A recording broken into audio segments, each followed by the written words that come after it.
Alina. Episode 30, Storytelling, ang pagbabalik ni Lilet.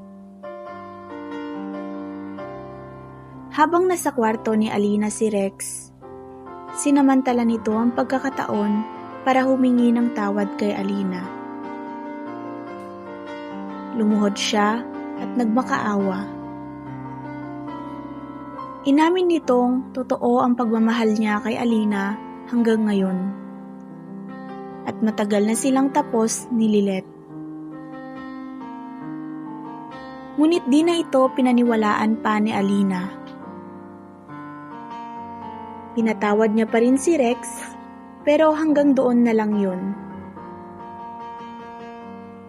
Tinanggalan niya ito ng karapatan sa bata at wala ng pag-ibig na maibibigay si Alina.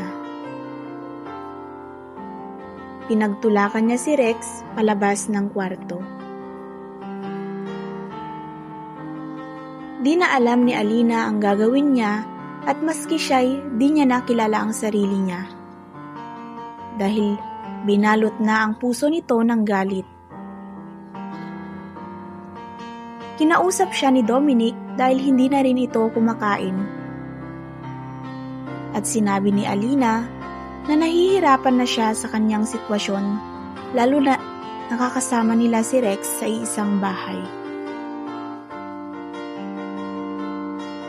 Di rin alam ni Dominic kung paano pakikitunguhan ng kanyang kapatid. Nais na sana niyang sabihin kay Rex ang namamagitan sa kanila ni Alina, ngunit pinigilan siya ni Alina. Para kay Alina, hindi pa ito ang tamang panahon at ayaw niyang isipin ni Rex na paghihiganti lang ang lahat. Gusto niyang siya mismo ang makatuklas sa relasyon nila ni Dominic. Kaya't nagtiwala na lamang si Dominic sa desisyon ni Alina. Ang di nila alam, inayos na rin ni Rex ang annulment nila ni Lilet. Nabanggit ni Alina kay Liza ang ginawa ni Rex. Maging si Liza ay hindi makapaniwala na lumuhod pa si Rex para humingi ng tawad. Ngunit ang ipinagtataka ni Liza ay ang sobrang galit ni Alina sa kanya. Marahan niyang sinabi na baka sa kabila ng galit nito ay pinagtatakpan lamang ni Alina ang tunay niyang nararamdaman, ang pagmamahal niya kay Rex. Napalingon na lamang si Alina at napaisip. Habang tinatago ni Rex ang mga larawan at alaala nila ni Lilet, nilapitan siya ni Dominic.